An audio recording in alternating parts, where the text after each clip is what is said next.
Yeah, part is cut out. All right, so we're going to start this podcast right now. Yes, sir. All right, ready? 3, 2, 1. Welcome to episode 2 of the White Line podcast. Welcome to episode 2. No. Restart this whole thing. This never happened. And action. Welcome to... We keep fucking up the intro. Yeah. Action. Hold on. Okay. All right. I got it. All right. 3, 2, 1. Welcome to episode 2 of the White Line podcast. I'm here with Niall and Yes, sir. I'm here with Don. True story. True story, yeah. All right. A black guy and a white guy. Might as well be at Type this point. shit. So, Yeah. I have my black card. yeah. He got it years ago. I actually got to search right outside your house yesterday. Yeah. We're in the hood right now. So. Yeah, I pulled straight out of the driveway. I was at a Challenger. Yes, sir. Lights behind me. Yes, sir. Yeah, Crazy. so basically what we're going to talk about is the racial disparity, which you understand as a black man. And I don't really have any tie to it because, just never could relate to you porch dwellers. Porch dwellers, crazy. Yeah. Yeah, I can't relate to these crackers either, so Yeah. it works. No, but actually, you know what I think we should talk about is race when it comes to high school and dating. Oh God. This is rough. It could be segregated as fuck. Oh, but, yeah. It could be different because I have a lot of experience in this realm, especially because, I'm a snow bunny slayer. So that's... And you, of course, have your thing with the big booty Latinas. So My kryptonite. Yeah, so... That's it. I think we each have experience in one way or another when it comes to interracial dating, especially in high school and life after high school as well. For the record, as far as high school goes, black guys got it. I was out there punching the air. I don't want to hear it. I was punching the fucking air. As a black guy that didn't get it, okay, I would have to agree. I would have to disagree. Hood. Okay, yeah, hood black guys got it. They got it. But it depends on what girls they're pulling, because if we're talking about the incest group, you know what you want to talk about, they weren't fucking with any black guys. Even though the incest group, the group that would all be with each other. Oh, yeah. Yeah. I don't know. I heard... All right, so this is the thing. When you have groups, right, they're all, like, sleeping with each other in the group, but they don't actually really like each other. They like the people that they branch out to and don't tell anyone about. I knew a few people that were cracking some of them. Really? Oh yeah. My ear to the streets right now. Interesting. I didn't know that. Oh yeah. Okay. That's how it goes, bro. As a normie black guy in high school, you don't really experience much play from anybody in general, but especially the opposite, race or a different race. I think that especially if it's within your own ecosystem, within your own school, it's a whole different ballgame. Because we all know there's your in-school game and then your out-of-school game, where you can be a completely different person to a bitch that's a town over. But in your school, you already have your reputation, and you're kind of stuck where you are. Like it's hard to get out of that initial. You know what I mean? There's no such thing as an in-school game, to be honest. I don't want to say that, but it doesn't really matter. As long as you go hold a convo, if they know you, you got it. Outside of school, this is for the people who date outside of their own school, or I'll say the guys who date outside of their own school. They have really good game, but a bad reputation within their school. And that's why when they branch out, they'll fuck all the bad bitches from the other schools because they can't fuck all the bad bitches in their own school because the status matters. Yeah. I completely agree with you. And I do think that that's game, obviously having that status, like football player status, or, It's a form of game, yeah. It's a form of game, because that's the only way to really play it in high school. So if you're not playing it, you're not playing the game at all, or you have no game. So I think that, allowing yourself to be in a position like hanging out with the people that smoke or drink or, you know, playing a sport and shit. That's a form of game to me, at least. And I think that that's probably the number one and only form that you should focus on if you're in high school. Like, is learning that type of game, because it's the easiest. It's like a cheat code. Yeah. Like, the amount of kids that were 16, 17 or whatever, busting down a new bitch every single week, like in high school, it was astronomical. And then the rest of us were dry until after high school or whatever. So it's like, it's possible. You just gotta play their game. That little Yeah. Yeah. And those guys fall off though. Heavily. You see the Edgars cracking all the bad Latinas that I really wanted to fuck. And I'm over there punching the air. Tyrone's already fucking my favorite white girl, so you know it's over for me already. Yeah.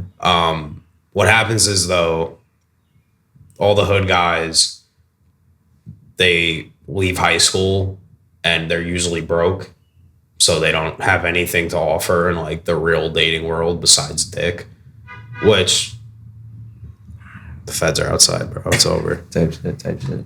And then you have like the Edgars that were like cool in high school because they're either funny or they were just popular or whatever, but they're usually mad sherm. And then, you know, they might work like a solid job. Yeah. But, you know, they don't make anyone feel safe. So then what happens? Big Daddy Don comes in. Right after high school, rubbing his hands. Yeah, it's sink or swim after high school, because you're not able to rely on your status and your positioning in high school. It's really up to what you have to offer to the world. You know, how much value do you bring in terms of your sexual appeal? Like, do you look good? Do you smell good? Do you have money? Like, if you don't have those things, and the popularity doesn't really fucking matter. Like, it may matter a little bit in college. I don't know. You know better than I do in terms of that experience. Yeah, it definitely matters in college. College is just a big high school. For like those who don't know, who haven't been to college, it really is just a big high school. I will say though, people become who they wanted to be in high school and college. Uniqueness is actually rewarded in college, where uniqueness in high school, people thought you were weird.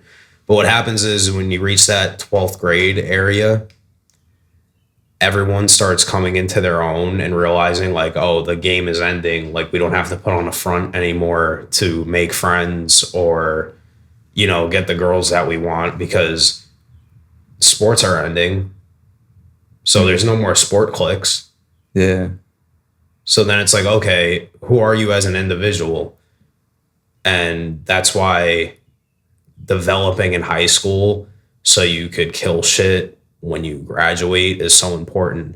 But then it just transfers over into college as new adults. And it's like, okay, what do the girls in college look for? They definitely want you to have status. They definitely want you to be on a sports team, because sport parties, they get you into places. Maybe if you're in a frat, you know, the girls have those like, what are you, fucking sororities or weird shit. They're all getting right through. Whatever. Disgusting. Yeah. Haram. Yeah. God help us. But yeah, so it kind of just transfers over. But I will say college is a much less judgmental place because we're all adults. And I think the best part about becoming an adult is you find who you are as an individual. And if you're a real one, you appreciate that about people. When in high school, you just judge people for it. So that's the biggest difference. Now, let me ask you this about the judgment thing. Are you saying judgment as in a general statement, or are you saying judgment as in the threshold for somebody to fuck you? Oh, I'm saying in a general statement. Oh, okay. Yeah. Like, everyone in high school is interested in all the same shit if they're popular. Yeah. No one has like a weird hobby that they branch out into. No one's out here reading and that's true. Doing stuff like that. That's it's just, true. But you know, if they find out you do that in college, it's like, oh shit, dude, that's like really cool. What do you want to do when you get out of here? Okay. Nobody's thinking like that in high school. Yeah. It's just like, why aren't you talking about smoking weed and fucking girls? That is a very true statement. Yeah. And that's real life too. Like, not just college, Like, that's the stepping stone into real life where you're allowed to have actual interests, Yeah. Like if I had the same interest in photography and videography and shit in high school, nobody would really give a fuck. Yeah, Nobody would give a fuck. It'd be like, okay. But now some people might make little comments and I can find a little community online and shit. But, people wouldn't have that same level of receptiveness in high school than they do now. I think the only thing that was probably an exception sort of would be the gym. And music. Yeah, and music. Yeah. I think those are things that people are a little bit more open to and would think is cool. Yeah. And even with that, if you weren't good at those things in high school, you were clowned for it. Like if you were 100%. going to the gym in high school and you weren't big, Yeah. no one gave a fuck, and people would actually like bash you. They're like, bro, you're mad small. Like, Yeah. you don't even lift.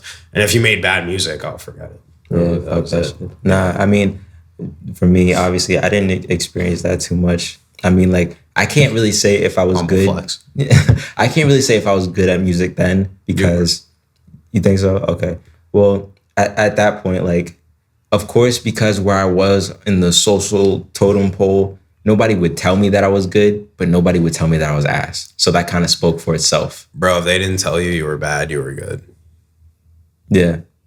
That's fact. That's a quote for 2024. Yeah, exactly. Yeah. If they didn't hate on you, you were doing something right. Yeah. So that was something that I experienced. Same thing with the gym. At first, people would say things like, why are you always posting shirtless? Obviously, it's jealousy to some degree. Yeah. But then once I got to a point where it was really impressive in comparison to every fucking body else in the entire grade or school, then it's like nobody said anything. Nobody would talk behind my back, or if they did, it wouldn't get to me. So it's like, for those two things especially, it's a little bit more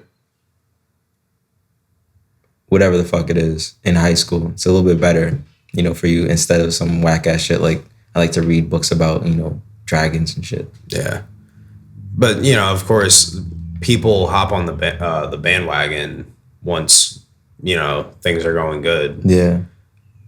But even me being older now, that doesn't make me mad. I understand. Especially like we're kids, like 16, 17 is so young.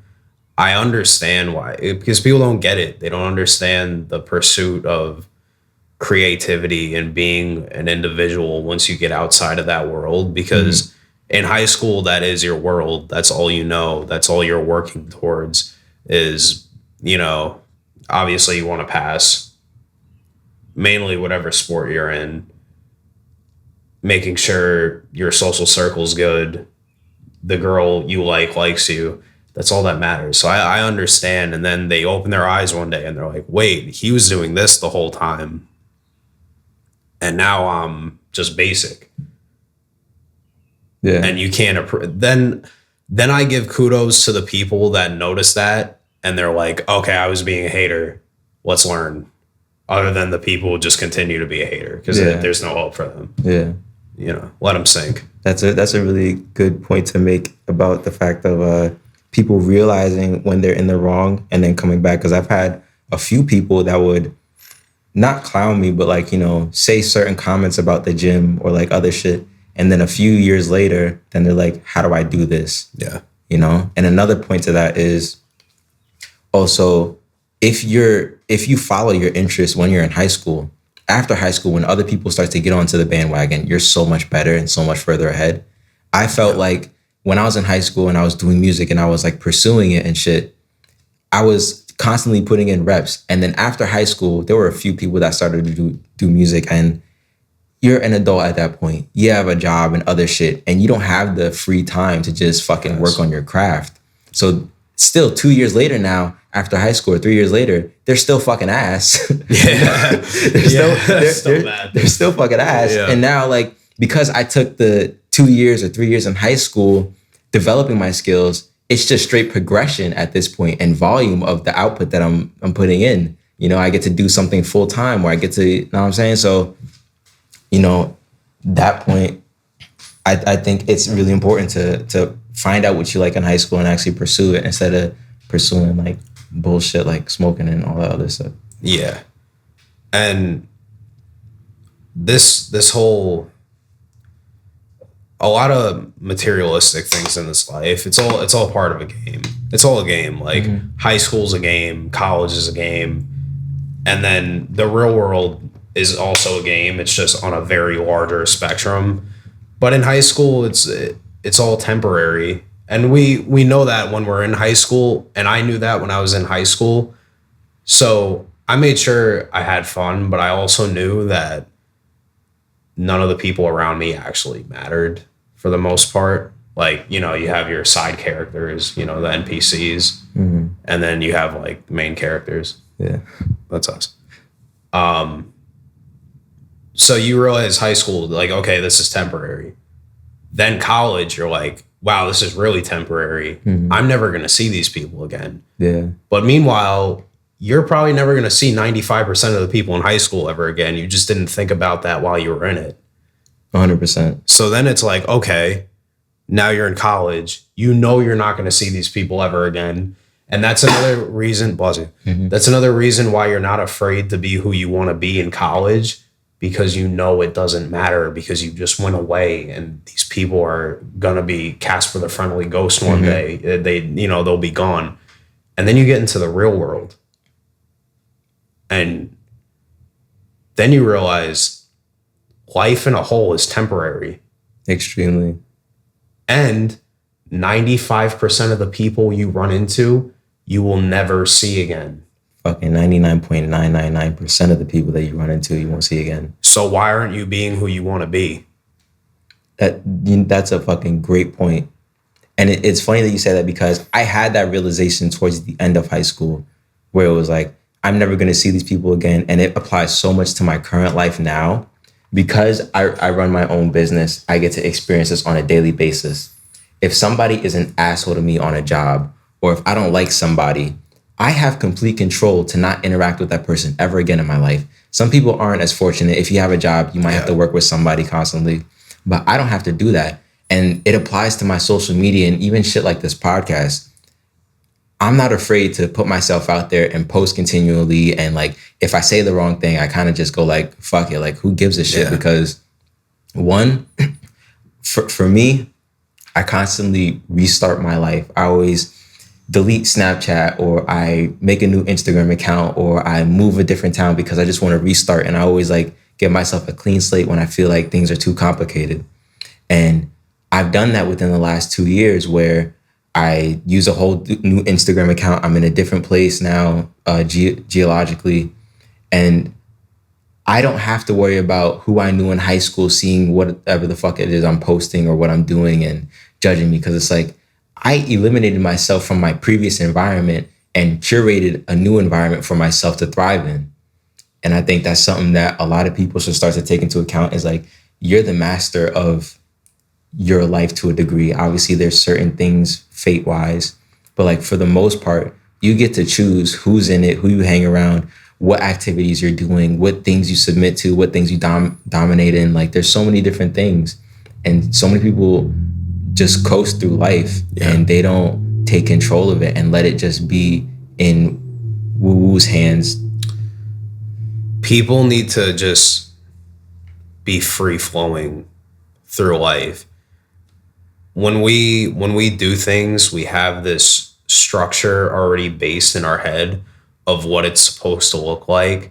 And then what people do is they turn off how they actually feel about things, and they just do what they think would look good. And then they trap themselves. And sadly, part of waking the fuck up is a lot of people don't catch it until they're like 40. Yeah. And then they turn around and they just wasted, I'm going to say, the best years of your life doing something that they're just sheep. Like, their brain was completely turned off the whole time. They didn't think of any other outlet to go through.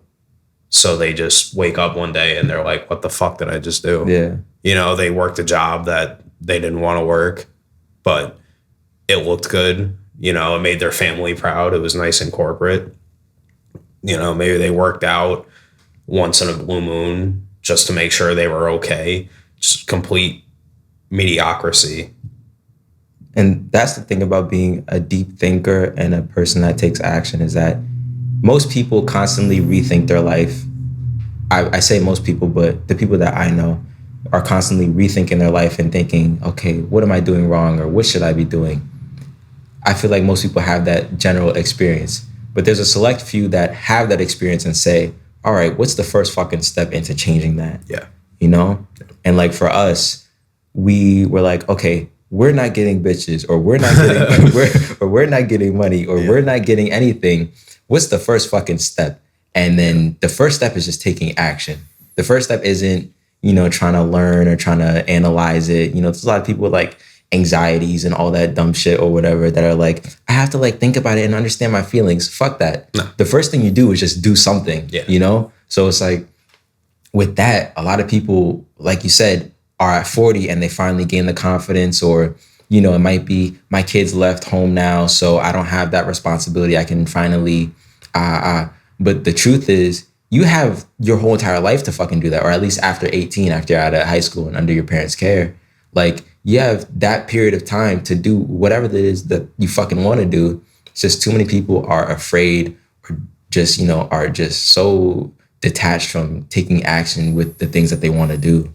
When you realize that all this shit is just cliche, then you'll be free to live how you want.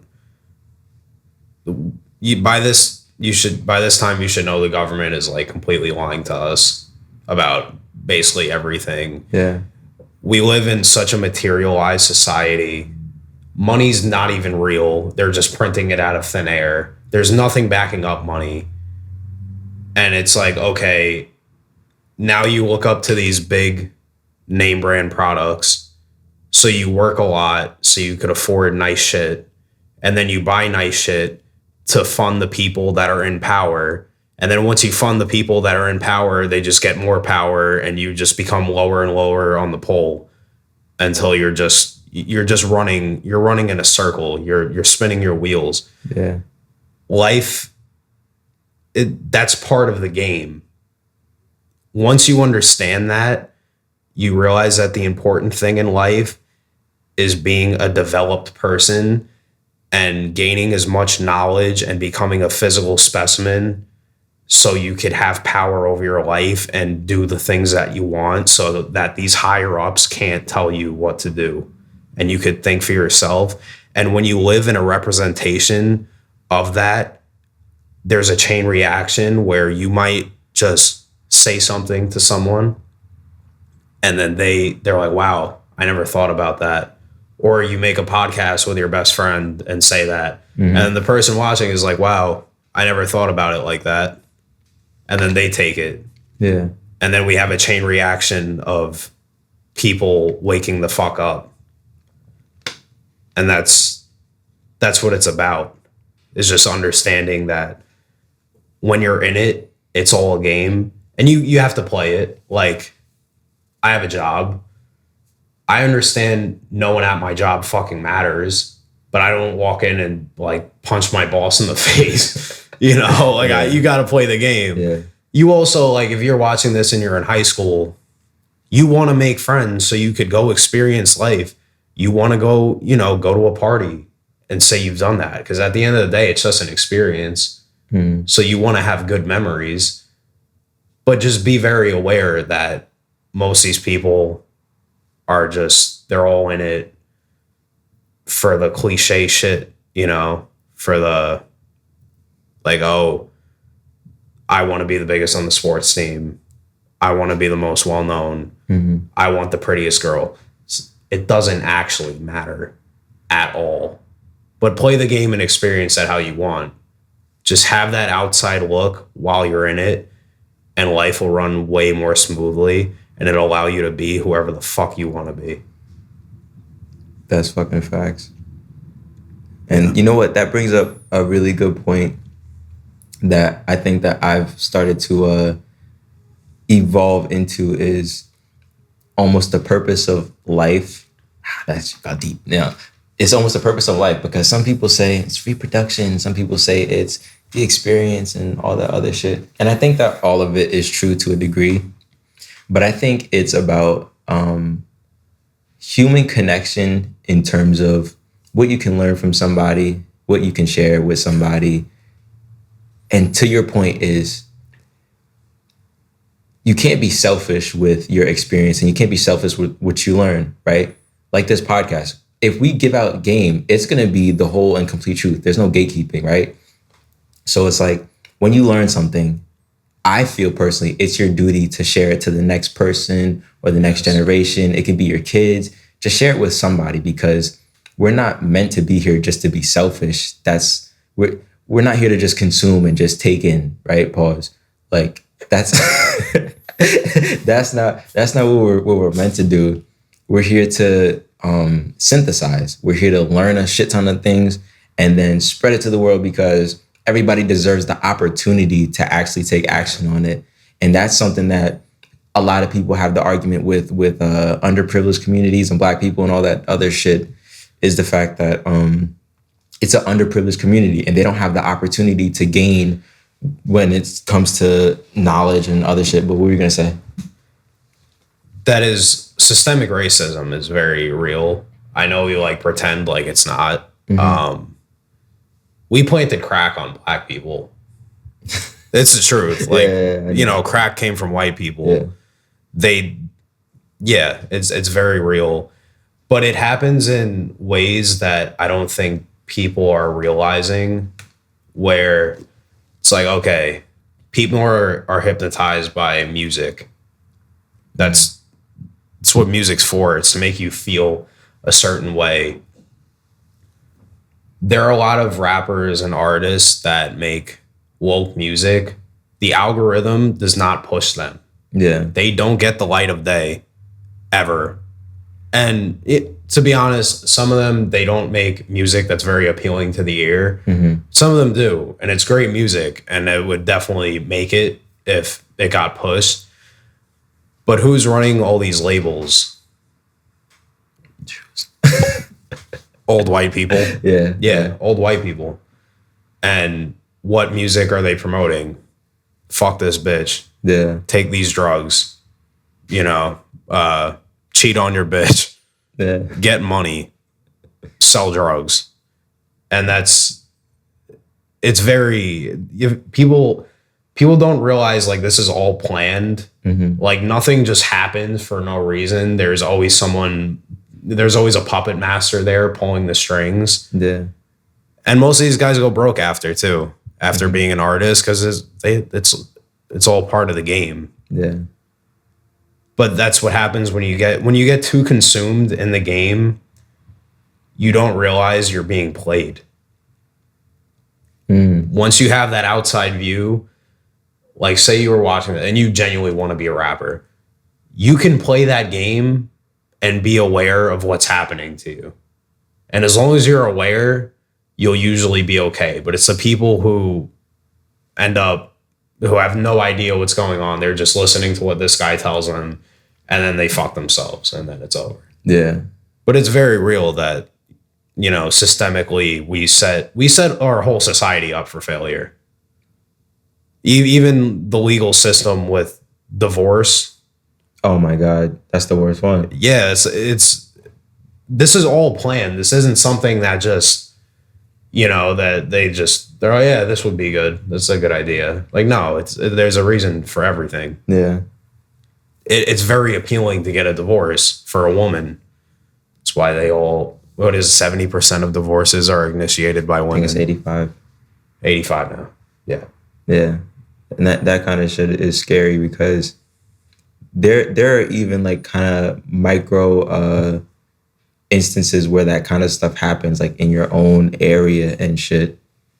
Like, I'm trying to think of an example, but I can't. But, like just weird things like that happen where, the fact that the police station is right across from the one Black community in a town full of Asian and Jewish people and all that stuff. Yeah. There's like literally right across the street, and the community is so small. The Black community is so small. It's one little area. Yeah. That is 100% on purpose, and that's only going to drive up the crime rate or the police visits. Like, just because the fact that they're right there, they're gonna find a reason to pull somebody over, like they pulled you over. They only show here. Last week, I pulled out of this lot. I'm white, I'm young, and I drive a Challenger, and I pull out of this lot, and I was picking a song on SoundCloud. Guy pulled me over, give him my license. He's accusing me of not being the person in my license because I was 16. Now I'm 20. But I had no beard. I just looked mad young. Mm-hmm. Runs my shit. He was like, all right, your registration is overdue, 2 days overdue. And then you could tell in the system that I have car insurance, but my physical insurance card that I gave him, we had a phone call. Fuck it. My physical insurance card that I gave him was from 2023. So legally, he's allowed to search my vehicle, and he like threatened to impound it. But he takes me out the car. He's patting me down, hands on the hood, calls back up because I had a few knives and shit in my car. Mm-hmm. Rips through the whole thing. I had a fucking water bottle with a grape flavored powder, and he was telling me like that it might be lean, and I was like, sir, it's from work. Like, it's just grape flavored. Yeah. Crazy shit. But if I was pulling out of anywhere else, no one would have pulled me over for that. Yeah, not at all. Yeah. Yeah, there's a shit that goes on, and it's not to say that it's controlled by like one overlord or whatever, but there are little like systems or little like just things that it's a universal communication that there's an objective, and it's seen amongst everywhere, to be honest with you. Like, you can't go anywhere that's fucking all inclusive. Like, even New York is supposed to be the melting pot. It can be one of the worst places also, Yeah. People group together. Yeah. And it's very weird. And maybe it's because I'm white, but white people don't really have culture. I never identified with like a race. Like, as weird as that sounds, but I'm white, but like I don't know. People are very proud of where they're from, which I understand, but it's just all to divide us too. Mm-hmm. It's like I see Niall and you're just human to me. Yeah. Like, I joke around you're my black friend, but that's not how I actually. That's the same. That's the same way I feel. Also, is honestly for myself, I don't identify with some external culture. Like, a lot of white people, they'll be like, I'm Italian. Yeah. Like, they don't even fucking speak Italian, and they're like, I'm Italian. Yeah. Like, this is my culture. Like, fuck you. Yeah. You're white. Yeah. You're American. You're American. You're American, yeah. Actually. You're American. Yeah. And there's so many different, people that just do that just to find a reason to be different and to create a culture for themselves. Yeah. Being proud is a sin. Mm-hmm. Yeah. It is. It's also, I think language is evil. Why do you say that? We should have one universal language. We all are speaking different shit. Mm-hmm. On all different sides of the world. We're already at a huge disconnect. And now I can't even understand what the fuck you're talking about. We should all have a universal language. And if it was really like important to the higher ups, it would happen. We'd all learn it in school. Mm-hmm. It's very easily, it could be done very easily, but it's just another way to divide us. That's something I never even thought about. Yeah, it's just, like, we're disconnected with the Spanish, disconnected with the Asians. We don't it's, you literally can't communicate. And that's where it gives people power. If we trace it all the way back to the Stone Age, I forget the direct names of the Neanderthal, Homo sapien thing, mm-hmm. whatever.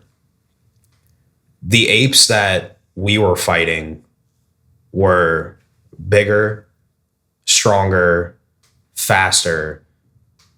And we had the two things they didn't have: the use of tools and language. Communication leads to planning and allows people to unite. But without communication, everything falls. That's our number one. It's our number one asset is communication as people. Like when we put stuff like this out, if you can't understand me, this podcast means absolutely nothing to you. Yeah.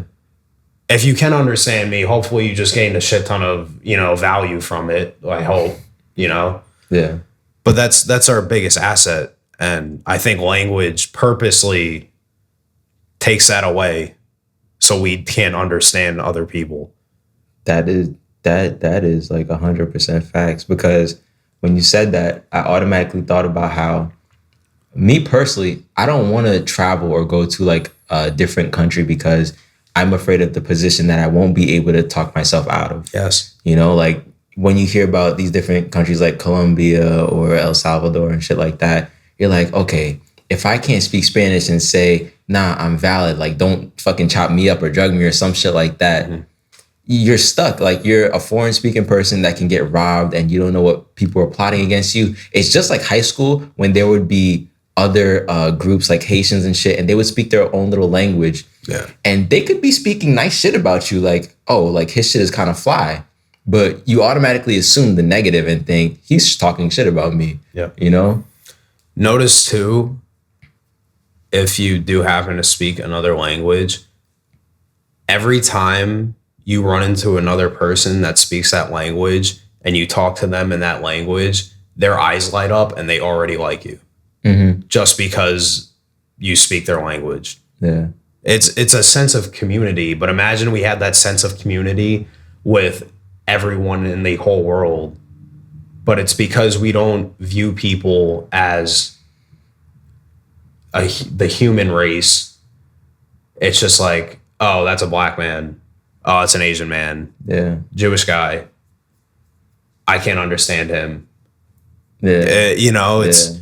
If we all were speaking, if that's how you can't get rid of that. You can't get rid of that community because we're all different colors and we all speak different languages.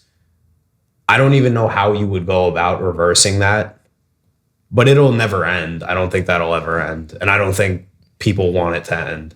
Yeah, I don't. I mean, I think that if, creating or having I think it's going in that direction because most other countries do teach English to some extent. Like I know especially in like, the Asian countries like China and shit, they teach it, but not in all places. So I feel like English is that universal language that people are working towards. Yeah, it's the closest thing we got. It's not really because the sense of community thing. It's more so just because monetary gain from it. If you can speak the language of money, which English is, then you're going to make money. So I think that if we can, kind of change the mindset from speaking the language where you're going to get money in to, let's all speak a language so that we all can communicate and fucking like actually understand each other on a deeper level. Yeah. Yeah. Yeah. That was really fucking insightful. That shit. Yeah, I mean, likewise, bro. You had some good points. Yeah.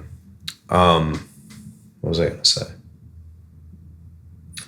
Right. So mainly what it comes down to is independent thought and just questioning everything. And stuff like that will actually, it'll drive you a little crazy because you could go down so many rabbit holes. You just start from a bigger topic and branch off at basically what we just did. Mm-hmm. But that's how you start to question things and you gain that higher perspective. And especially when you have another, great-minded person next to you too, to add other insights, it helps. And we become better people when we grant each other these perspectives and have these conversations. And that's why communication is so important. And, tying this into being free of judgment and the deeper purpose of life, not being to just make money and not being just to be selfish and to communicate. Everyone should be putting out some form of content, whether you're communicating through, something like a podcast, or you're making YouTube videos, or you're just writing. Maybe you do poetry and you put it on your Instagram. You make music about things that you feel and things that you see, and you post it on Spotify. Whatever it is, even if it's art, you could communicate through art. So many things you could communicate through and tell a story or a perspective. Putting out content is so important because that'll live on way, way, way after you die. Yeah. And whatever people took from that will also live on way after they die, because hopefully they tell someone, or you influence them somehow, and then they told someone. It's a chain reaction of just something you created. Mm-hmm. And that's such a beautiful thing. Yeah. And that's so important. I definitely agree with that point. And I also want to add on to that is you give yourself an opportunity to be seen. I think that everybody, for the most part, whether you're an introvert or not, wants to be seen or wants to be noticed and acknowledged and seen as valuable, I guess would be a better way to put it. Yeah. And every single time that you put out a piece of content, you're giving another reason or shot for somebody to discover you and connect with you and be like, I fuck with this person. Let me follow them. Let me DM them. And like, that's how I feel personally with my own content when I'm like, making shit for my business. It's like, I'm not making money right now, or I'm not making a video right now, and I have nothing else to do with my fucking time. I might as well give myself an opportunity to be seen by somebody out there. Yeah. And I think that a lot of people should start to take that mindset with them, because it's like, what else are you going to fucking do with your time? Like Netflix, Hulu, and all that shit. Like you can do that on your spare time, but it's a waste because there's so much shit to experience, so many people to speak to. Like this fucking guy went to fucking Puerto Rico like a couple months ago or a month ago or whatever. I haven't done that yet. I'm trying to plan the trip, but it's like, you give yourself the opportunity to experience life and shit. Puerto Rico was an experience. Yeah, like if he wasn't speaking, if he wasn't speaking to his other friends talking about like, I kind of want to go on a trip, maybe the idea was never sparked up, and then they wouldn't have ever went. So putting out ideas, content, whatever it is, just putting your shit out there is probably the best thing that you can do, because you're just giving yourself more chances to just do shit. Yeah that's what it's about. I agree with everything. Yeah. I agree with everything. Yeah. It's the truth. Yeah. It's so much easier when you release the judgment and you just put content out and like close your eyes about it. You don't even have to watch the things that. Fuck yeah. Yeah, you just put it out and you're just. Yeah. I don't even want to see it anymore. Yeah. That's me every fucking day. That's every fucking day. I don't want to, because you don't want to overanalyze, because at the end of the day, people don't want you to be perfect. They just want you to be real. Mm-hmm. They just, as authentic as you could possibly be. No one, the average person, or at least the people that we care about reaching to, you guys don't care how fucking professional I am. Yeah. Like, no one cares. Like, who the fuck cares? Like, you fucking pull up in a podcast in a tuxedo, have a really formal No, like, you gotta be real. You gotta. It also depends on your why, though. Like, why are you putting out this video, or what's the purpose of the channel and shit like that? Because there's different whys for different things. Obviously, for my business account, my why is I'm trying to get more money. What's the best path to get more money?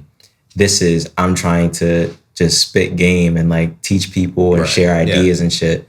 And that's like the authentic part. So I think that, you have to understand your why for whatever it is that you're trying to put out there. and then go based off of that. Yeah, as far as teaching goes, or as far as just putting out something that's you. Yeah. Because that's what this is. I mean, that's a numbers game.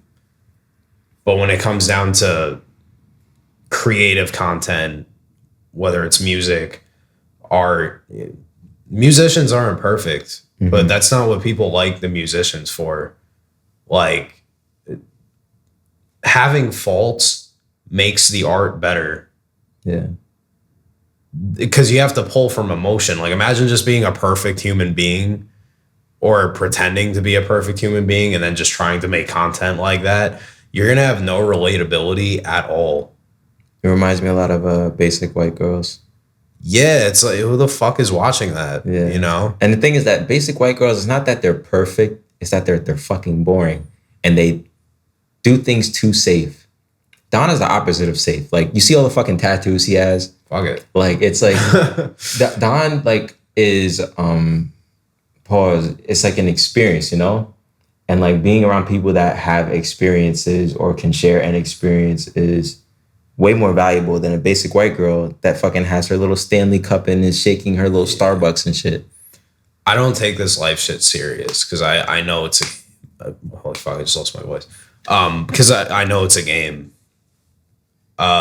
There's certain situations to take serious, but it's Cat. Oh my god, Michael Jackson. It's his cat's name because it's black and white. You see how fucked up that is? Come on, Michael Jackson, come inside. Michael Jackson, do you take life serious? Put Michael Jackson on the camera. Yeah, he takes life serious. He doesn't know it's a game. You're stuck in the Matrix, Michael Jackson. Go upstairs. You're not welcome here. Stupid cat. I guess I'll wait.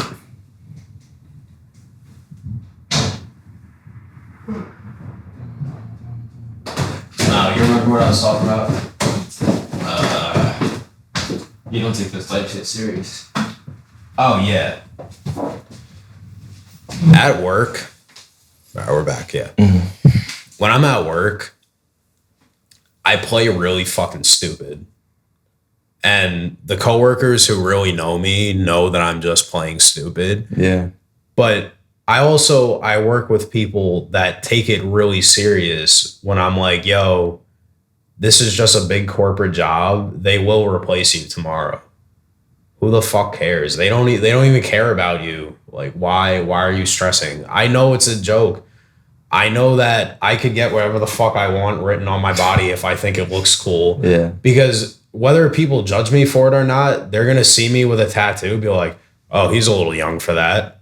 And then they're going to forget. They're going to go on about their day. Do whatever the fuck you want to do. You know? It's very true. You want to go up to that girl? Even like, I still get like girl anxiety. Like, of course. Yeah, of course. It's instinctual. Like, that it matters. It's like our reproduction. But I get over it. And then I'll go up to the girl because I know even if she turns me down, she'll forget in a week. Mm-hmm. And I never have to see her again. Yeah. But it's all a game. And these people are temporary in the game. Yeah. So just care less, and have fun. That's another thing. And I think a lot of, we'll say like self-improvement gurus and stuff like that, they don't talk about it. Have fun because it's all going to go one day either way. You don't want to live such a serious life. You know, don't take yourself too seriously. You know? I think I agree with that, but I also disagree to a degree. Is only because it depends on, again, your why, but how grandiose you want your experiences to be. Because I know for me, I'm taking life super serious because I have a goal in mind. I want to get a shit ton of money just so I could experience the things or have the ability to experience the things that I want to experience. I don't really want anything, but if I want to, then maybe I have $100,000 in a bank account just to like fucking do it, you know? And it's like, I think that me taking my life serious with that goal in mind is okay because I have something in mind that I want to do. But if you don't have that kind of goal in mind, then it's fine. I know what you're saying, but you could dance in the rain, is what I'm saying. While you're working towards that goal, you could know in the back of your head, like, okay, here I go. Like, you just got to be like a little more like playful. Like, here I go. All right, I have to make this sale. What would a young black man say to a rich white man to get him to buy something? It's a game. Yeah. You know, it's like you gotta have some fun with it. I get that part. Yeah, definitely. You just gotta understand, like, yo, I do that shit. It doesn't it doesn't really matter, but it matters because you're playing the game. Yeah. It's just like, yo, if you're playing a fucking video game, you don't want to drive your character off a cliff. Yeah. You're gonna lose. You don't want to lose. Yeah. No, that's facts. It's part of it. Yeah, I agree with you there. I think I definitely do that all the time when I have to like go in somewhere and try to pitch my services and shit. Like I'll be like, all right, like, you know, like you just said, what does a black man say to a rich white guy that has money? Yeah. And I'm like, hey, just coming in really quick, you know, or when I'm making your glasses. Exactly. Fucking, I put on my glasses and shit, so I look more approachable nigga, you know. So I'm like, hey, how's it going, sir? I just wanted to come in and introduce myself really fast. I try to make my voice higher and like, you know, just make it a game as in like, you know, how can I make this white person less afraid of me initially? Yeah. But shit like that is definitely funny. This is a really weird topic, and it's like you don't understand it until I guess you gain that perspective. Professional people. Michael Jackson's bugging right now. Yeah, I'm just goddamn. All right. Secrets of you. Call time. Yeah, just bring Michael Jackson could do a podcast. There's no 9-year-olds here, so Michael Jackson's safe. Well, I mean, I guess the 9-year-olds are safe from Michael Jackson.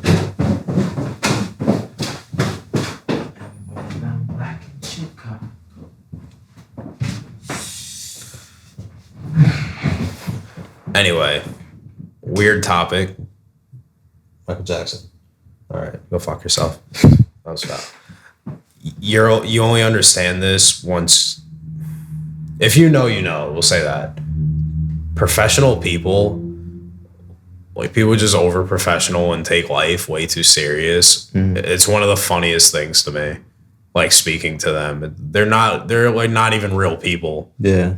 That's why I'm so grateful for growing up where we grew up. Not that we were from the fucking trenches or like an overly middle class neighborhood. We just grew up in like a normal, you know, it was a normal setting. But it's like the way how these people grew up so sheltered. You can't curse in front of them. Like they get offended. Oh yeah. Weird things, man. I'm just like, are you guys even real? Like who the fuck? Like who raised you? Bro, I mean, I felt that a lot because that one, you know, girlfriend that I had in senior year, that was an FBI. So she would like do weird shit like that, like, you know, no cursing and like, you know, it was just like, it was kind of just off. I was like, okay. Yeah, which I mean, if you're meeting someone's parents, I understand the perspective. You don't want to talk to him like he's your fucking dog. But if I ever meet another 20-year-old, like I work valet out in the Hamptons, and all these 20-year-olds are from like really rich families. I can't get this kid out of his car and be like, yo, what's up, dog? He'd be like pip pip cheerio, who the fuck are you talking to? Yeah. You know, it's so, what's up? It's so like weird to me that people just they care that much, you know. I don't think that it's that they care that much. I think they're just that fucking detached from life. Yeah, it's funny to me. It's like you guys aren't real. It's crazy. I see them around here, bro. Like, you know, some of the kids around here, like, you know, you just speak to them and it's like, are you fucking real? Like, what the fuck is?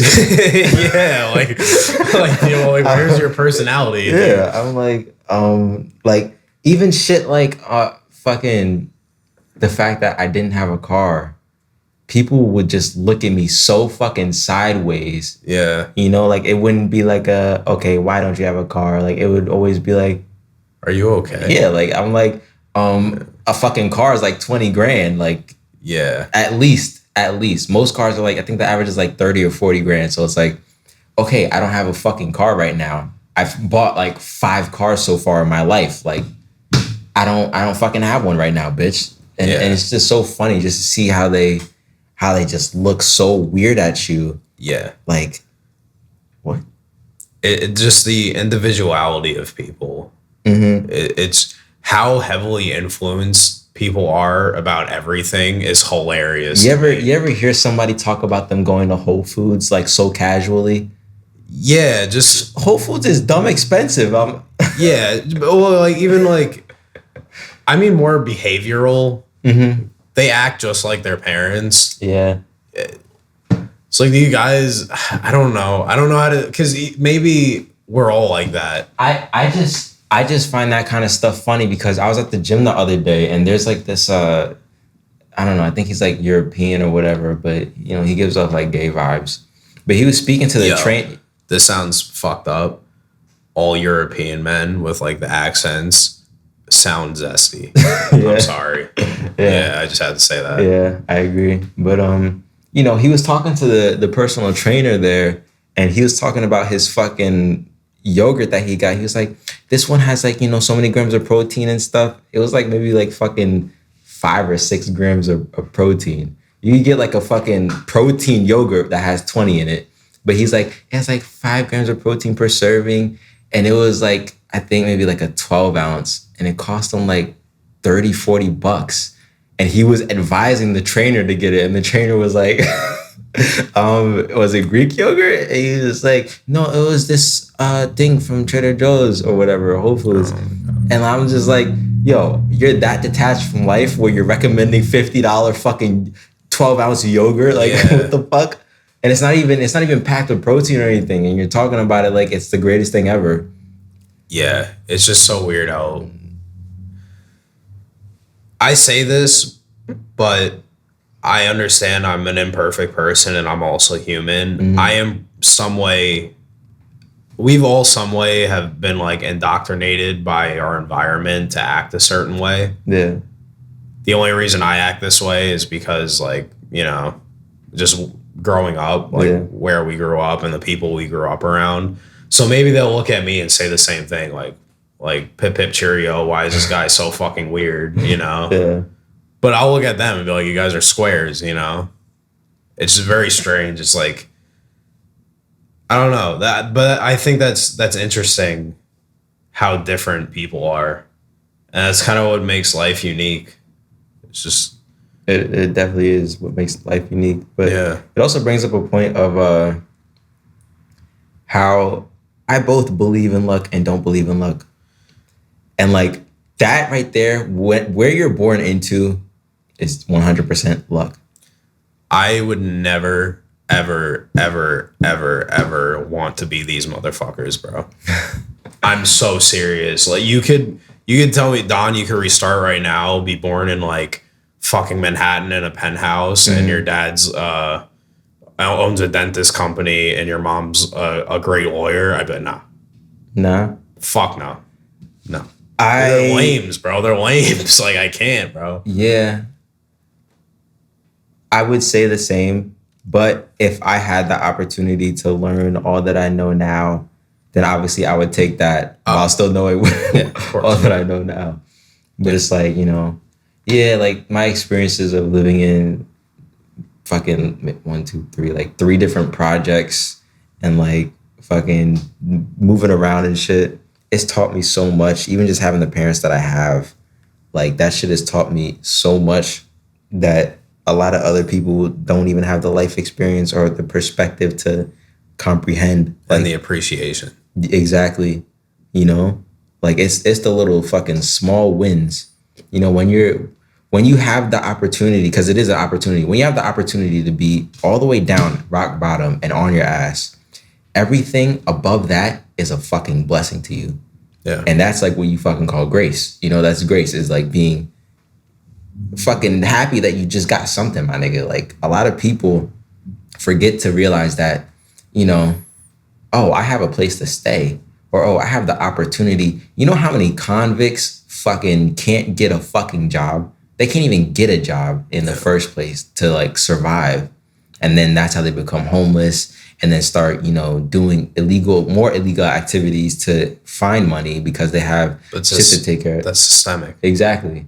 And it's like there's this constant cycle. Same thing with vets. I'm not sure exactly how they like end up in the position that they do, but like I'm sure there's something that's there where it's like they're not able to find a job or continue on after, going to war and shit.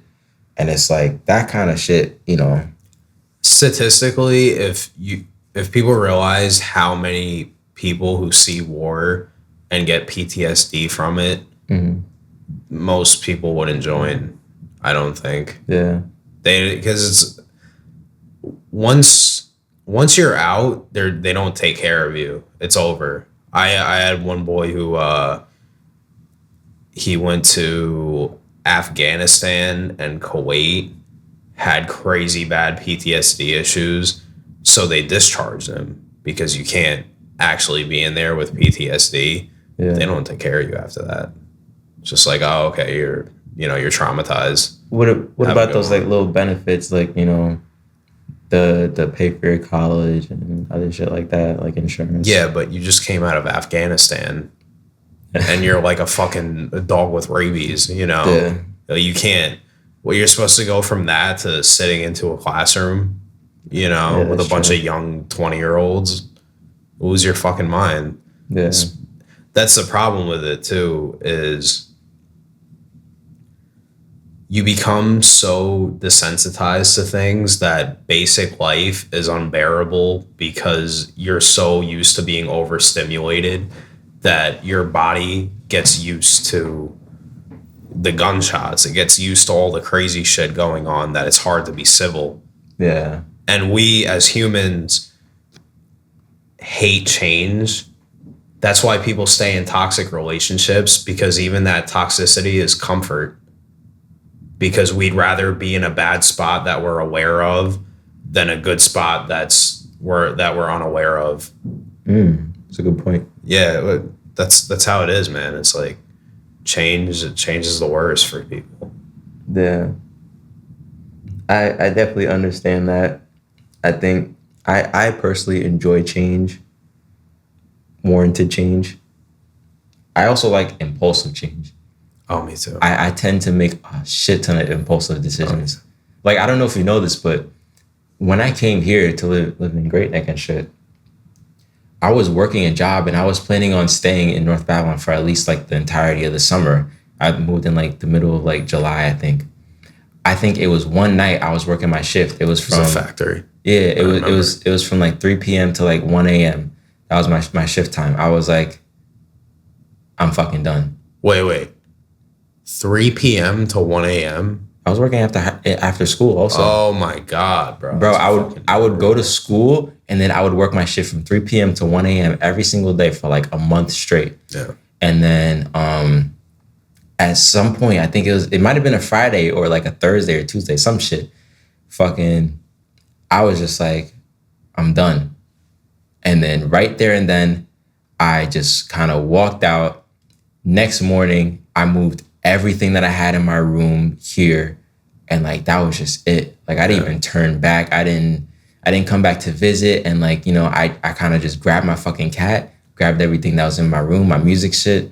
And then I just kind of like never really spoke to my grandparents again. Like I've seen them a couple times, like maybe like 3-4 times over the past 3 years.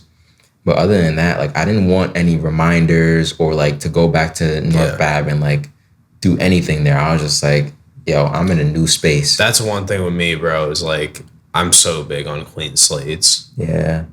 It's like me even associating with people that I've left behind makes me feel like really fucking negative. Yeah. Just like, imagine your grandparents called you all the time. But they try, and sometimes I don't even answer. Yeah, because it just doesn't make you feel good. It's like, yo, that's... Because I also know I'm going to hear some shit, because they're old people. They're stuck in go to college, get a job, so every single time that they call or they speak to me, I know I'm going to hear it. Yeah. So I avoid conversation at all because I don't want to hear it. And some people are like, just bite the bullet. Like, what's going to happen. Like, it's whatever. I'm like, no, it's not whatever. I'm trying to prioritize my peace and my own mindset rather than seeing these people before they, pass away. And like, that might be shitty to say, but it's like, it's how I feel. It's like, I'd rather protect my peace than, succumb to seeing people that I don't want in my life. Yeah. Well, that's it. You get to choose. Mm-hmm. That's like the most beautiful part. Like if you don't want to see someone, you don't have to. Like the fuck, close your eyes, bro. I plan on moving to Florida,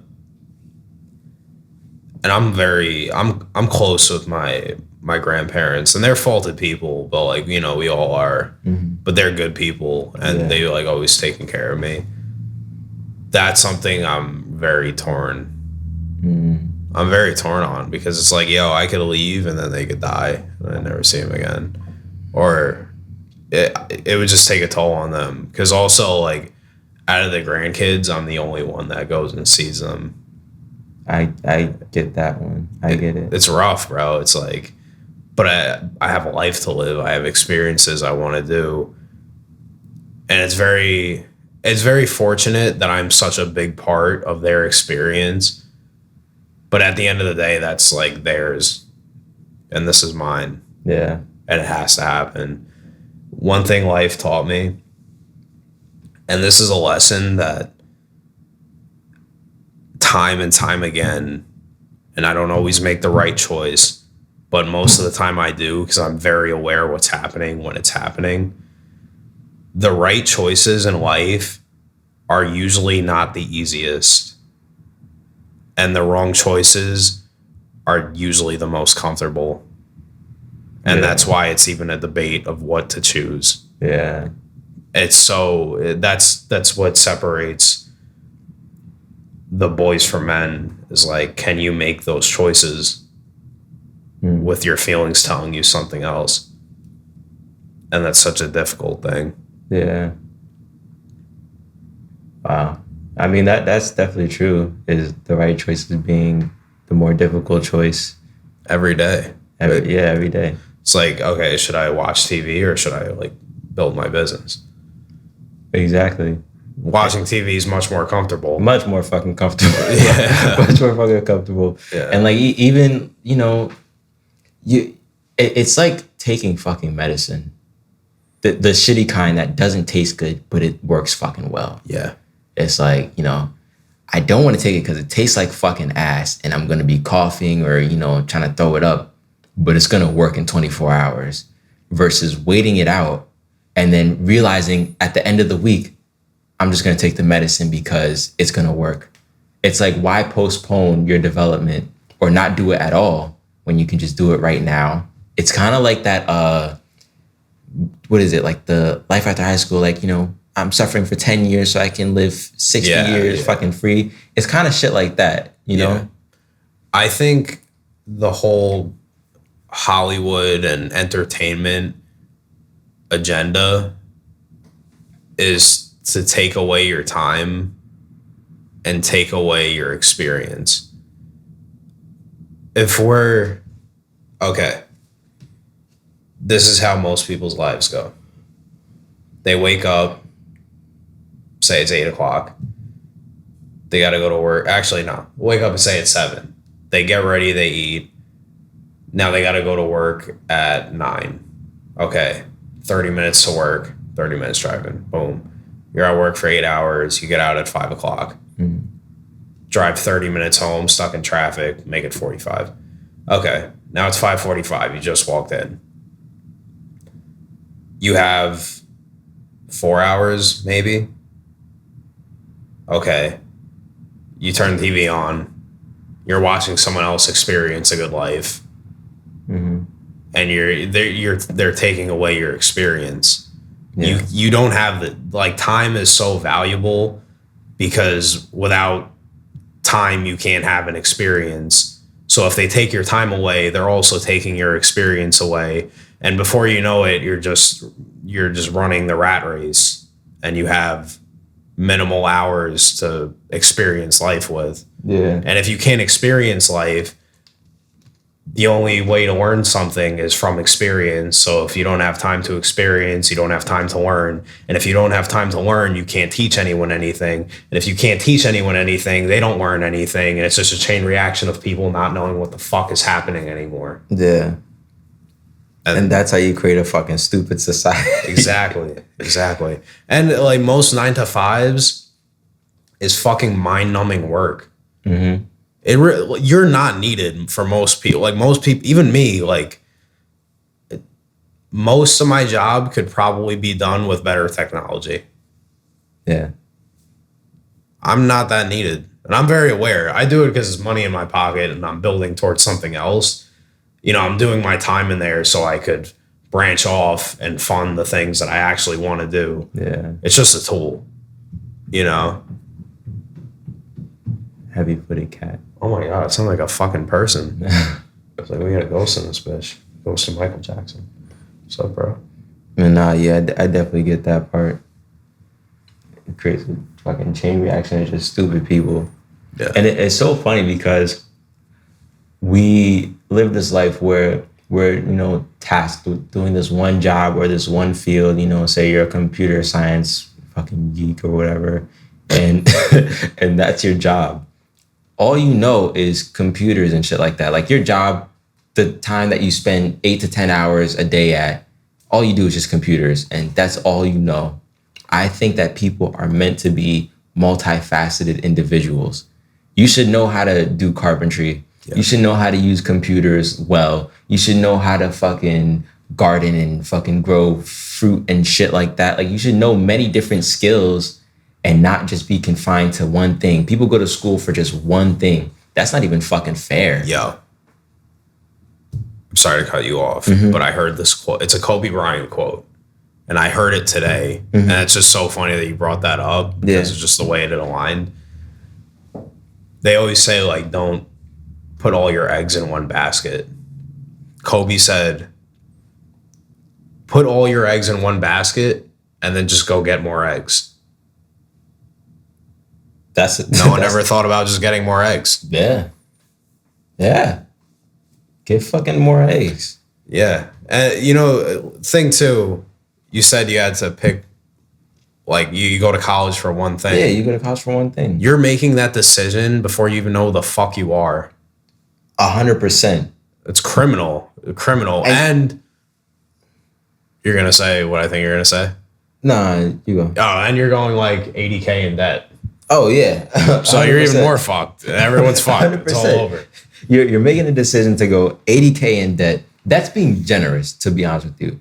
Imagine these people that are fantasizing and fetishizing about NYU. That's 80K a year. Yeah. My lady goes to a school that's 70 grand a year. Luckily, she has a fucking scholarship and is getting money off. But like, motherfuckers are really going to these schools for 80, 70, 90K a year, right? And then being in debt and then come to realize, I don't actually think I want to do this. And then they're also subjected and stuck in a position where they have to fucking do this because who's going to go to fucking school for an additional 4 years to be able to do some shit? Some people do, but most people are like, fuck it, I'm going to bite the bullet and just do this shit. It's also embarrassing. Super. Like imagine your family, you're on a family parties. Oh, what are you going to college for? Oh, I'm going for psychology. I'm getting my master's right now. And they're like, oh, that's great. You get your master's, everyone's so proud of you. Mm-hmm. I don't want to be a psychologist. Yeah. You can't turn around and not be a psychologist right now. You just spent so much money on it. And it's also crazy to me too, because those jobs, how much are you really making? You ain't paying that shit off anytime soon. No. It's crazy. It's crazy. It's so crazy. People don't question it like at all. I mean, they're not thought to question it. Like families, a lot of American families are just so stuck in this fucking drone mindset where it's like, okay, school and then secondary school. And then like, I guess we'll figure out the rest later. Yeah. Nobody has the mental bandwidth to think, okay, is 80K a year in debt actually worth it? Like people don't even think about that shit. It's like, we'll figure it out later. The answer, unless you're genuinely passionate about, I really want to have a degree in psychology so I can help people. Mm-hmm. I just want to be a doctor so I can help people. Yeah. If you're just picking these professions because they sound good, the answer is always no, whether to go like 200K in debt. Yeah. It's always no. Always no. Always.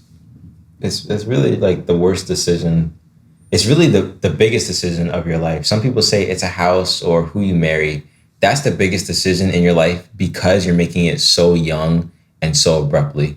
You have a decision to fucking pick a college and apply for it and work towards it. You get a span of like realistically a year. You get 11th grade to think about it. And then 12th grade, you start to apply and see what you're accepted to. When you're trying to have a kid or get married, usually the vetting time is like 2 to fucking 5 years. When you're gonna buy a house, you have to save for it. And that usually takes 2 to fucking 5 years to even get in the realm of like a down payment. But college, you get a fucking year to figure out, okay, this is what I'm gonna do. This is what I'm locked in for. This is how much I'm gonna be paying. Yeah. Like, that's not enough time for a 17, 16-year-old to fucking make that decision. Go talk to your guidance counselor and have him set you up for 80K in debt. Yeah. And they are terrible with guidance because they don't know you. The only person that can give you guidance are people that know you. Well, it's even that. But the guidance counselors, their answer is always college. Yeah. What they're like, you sure you don't want to go to college? Like, this is, you sure? It's like, yo, like, why are you fucking... This kid thinks he knows what he wants, but if he goes to college, he still doesn't know what he wants, but now he's just in debt. So it's like, why are you doing this to him? Just let him figure it the fuck out. Like, they press you to go to college. It's so crazy to me. Yeah, and they never like even give you the option of take some time after school. No, and then ever. Like it's always like high school and then more fucking school. Like that's it. And then they press you for an enrollment date. Yeah. It's like, yo, if you don't apply to college by March, you're screwed. It's all over. Yeah. And I don't like these like little fetishizations with, these different schools. Like, it's fucking school. It's all a game. Yeah. It's all a game. It's not even real. Yeah. It's crazy, but the way they trap you, it's so deep, and that's why you have to think so deep, and you have to branch into things and break down every step. When you're in high school, you get ready for prom. It's like, okay, you pick a prom date. It's like a cute thing. It's like, you pick your prom date. Okay. Then now you're being pressed to get married eventually. Mm-hmm. They want you to get married in your 20s. Yeah. No one's out here getting married at 30 and 40 anymore. So it's like these people, if you're smart. Yeah. Not saying, you can't be smart and get married in your 20s, but you better be fucking good at selecting that shit. Yeah. But then they trap you. It's like, wow, you really love this woman? You better get her a nice ring. Oh, you want to get her a nice ring? Okay, $15K. Take out a loan. You're speaking so much facts because it puts it into perspective how my family works in this ecosystem, like meaning just me, my brother, my mom, and my dad. My mom, I'm pretty sure she fucking like found the diamond. Like she found it, right? And I don't think it's worth much. And then my brother went to go get the actual ring part or whatever. Man, it cost like $150. Bro, but because it's not about the love. It's such a materialized society. Exactly. And it's glamorized. Like they're doing it so you spend more money. It's like, this girl's husband got her a $20K ring. This girl's husband got her a $30K ring. Wow, he must really love her. Meanwhile, they have the worst relationship, and it's the people who didn't have to spend $30K on their ring to show their wife that they fucking love them and that they're committed. And then the best parties are when you're with the people you love and you're in enough space that everyone's happy, you have food, you have alcohol. Yeah. But what's glamorized is, go spend $90K on your fucking wedding after you just spent $20K on your ring. Yeah. You literally just started your marriage off in debt. How is that going to turn out? When most divorces happen, statistically, most divorces happen over money. Yeah. They set you up for failure, and the woman benefits off everything. So like literally as a man, it's that why are you there? Nobody's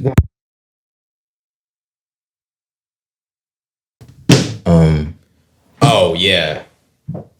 That's the thing about materialism. There are certain things where, I don't mind spending some money on. Yeah. Like, don't get me wrong. Okay. Yeah, like I'll spend money on shit. But as long as you're aware that it doesn't matter, then it's all right. Yeah. Like I'd buy a ring for a girl. Just don't be entitled to it. Yeah, just don't be entitled to it. It's just I'm doing it because I realize that this is a gift. That you're not. Yeah. You're not deserving of it per se. I mean, you might be deserving of it, but you're not. This isn't your right. This isn't like some fucking royalty. Like, this is my right. I have the right to the air. No, it's like, yeah. Look, I love you, and I think that you're worth this, whatever the fuck I get you. Yeah. Yeah. It's not a representation of how much the love is. It's just this would make. I got this for you out of the kindness of my heart. Yeah. Yeah. Honestly, that's why I feel like, I really like my girl is because she doesn't have a sense of entitlement. Even though she comes from such a great background, she's like so okay with like fucking just staying in the slums with me. And it's so weird to see, to be honest. Because I think you have a lot of potential, but the beautiful part about it, and I'm sure she knows that, but I don't think she stays with you because she's like, oh, this is a good investment. She'll be good no matter what because her parents have money. Like, I'm sure they'll take care of her. I doubt she'll ever be broke. Shit, bro, she like loves you for you. That's a beautiful thing. That's the thing that fucking surprises me and shit, though, is like, because, you have these interactions where people don't love you for you, like even a bitch giving you a letter. That was crazy. A bitch giving you a letter after knowing you for a week. It's like, what is genuine at that point?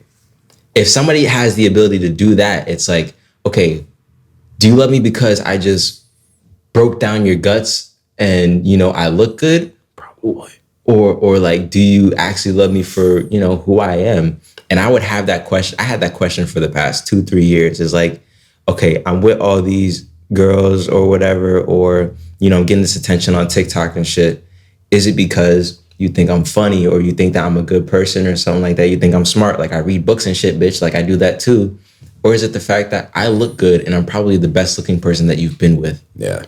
And it starts to make you question. Like I like almost had this like whole existential crisis about it because I was like, I feel like people don't like really like me for me. That's why I stopped making the TikToks in the first place. Was because like an object. Exactly. Yeah. And I was like, I was getting OnlyFans. I was getting female treatment. I was like, at first I was like, yo, I know what it's like to be a female, bro. I'm getting mad attention like online and shit. Yeah. And then after a certain point, I was like, yo, like I have like a personality. Like I put so much time into reading and learning and like, becoming a well-developed man, and nobody is taking appreciation into that. And it's like, the fuck am I doing it for then? Yeah. Yep.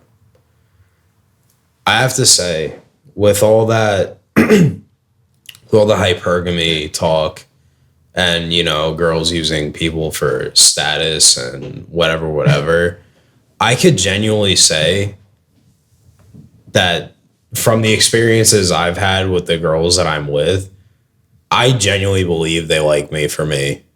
Yeah. Yeah. For 100%. Because they, like, I look like a fucking tool. I'm very aware. Like, I don't look like someone you'd want to bring home to your parents and stuff like that. Yeah. And then they hear me open my mouth and I spread some, like, wisdom. Like, I read and shit. I play a little guitar. There's depth there. They see that too. It's all in the mouthpiece. It's all what you say and how you carry yourself. Cause bro, we're both 20 and we have shit going for us, but from like a hypergamy perspective, we don't have that much to like materialistically offer. Yeah, no. So all the girls are like, fall in love, bro. I enjoy that it's pretty genuine, you know? You see, here's the only thing that I don't find to be genuine, and you might have this different experience because you're you through and through. But I found that because I put on not a complete persona, but somewhat of a persona where it's like, lower the voice. Oh, the screen's gonna die, but it's cool. Lower my voice a little bit deeper. And, I might not talk about everything that I like and shit. I won't play the music that I actually listen to. Yeah. Like I don't play classical music or some shit around a bitch. I play like whatever fucking R&B sex playlist or whatever. Yeah, of course, yeah. And then when I start to reveal, little bits and pieces of who I really am, or, I start to like just be a little bit closer to who I really am in terms of how soft I am or whatever it is, then I tend to find that, people weren't attracted to that. They were attracted more really? so. Yeah, they were more so attracted to, in terms of course, like a lot of them start off as one night stands and they just want to be, you know what I'm saying? But once it gets to a stage where it's like, I'm talking about real things that I care about and I'm, guitar shit. Yeah. Then it's like, it goes from, okay, now he's like, it's just not giving the same energy and vibe. Really? And it usually, that's when those relationships or talking stages end, and then I'd never speak to that person ever again. Dude, that's like unfortunate. Like, I'm sorry to hear that. That's why, like, I kind of stopped, doing the whole game thing. It's because that, like, I try to be as authentic as possible now. Same with me. Yeah. Same with me. But I was also finding with the whole game thing that maybe it's different. Like, it might be even a race thing. Mm-hmm. When I revealed, like, yo, this is who I am. Yeah. They were, like, relieved. They're like, oh, my God, you're, like, genuinely a good person, And I'm like, yeah. It was never that for me. And it might be because the what you're portraying is, like, more hood. Yeah. And they get to know you, and they're like, wait, this isn't Tyrone. Yeah. This is Niall. Yeah. But that's why at the end of the day, authenticity is king, because all that other shit is going to go eventually. 100%. It's all, you can only wear a mask for so long until it comes off. Just be real from the jump and you don't have to worry about it. I don't even lie to girls anymore. I don't. Like, I tell them straight up, like, where we're at and how I plan on going about it. And just because they're so used to being lied to, if I'm just authentic with them, they usually just appreciate it and they stay. And I'll be busting them fucking guts, but that's besides the point. but it's the truth. Like, that's how it is. That's crazy. Yeah. You want to wrap this up? Yeah, for sure. Yeah. Anyway, what a nice note to end it on. Yeah. Busting guts and shit. That's what, honestly, the meaning of life is about. Everything we said in this podcast was all a joke. If you're not busting guts, you're not doing it right. You're not playing the game right. You're not playing the game. Yeah. Yeah. You gotta bust some guts. But definitely think about everything that we said in this podcast. We said a lot of different shit. The purpose, it was just a screen. The purpose of life somewhat being about community and sharing and synthesizing all that you know. What else did we talk about? We talked about dating and high school, coming into your own, Yeah, and not falling into the incest groups and, realizing that it's all a game and it's all fucking fake. I never heard that.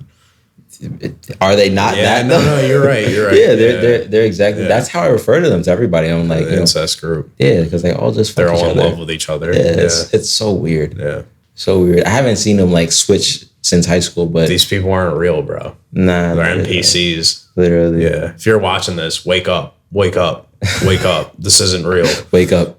Yeah, that's it. Yeah. But yeah, I think this one was a good one also. Yeah, back to back. Yeah, back to back hits. Anyways, it's getting pretty late. He's got a job in the morning, so. Yeah, and you summarized it really well. I don't want to ruin it. So thank you guys for tuning in. Until next time. This was The White Line. This is The White Line. boy.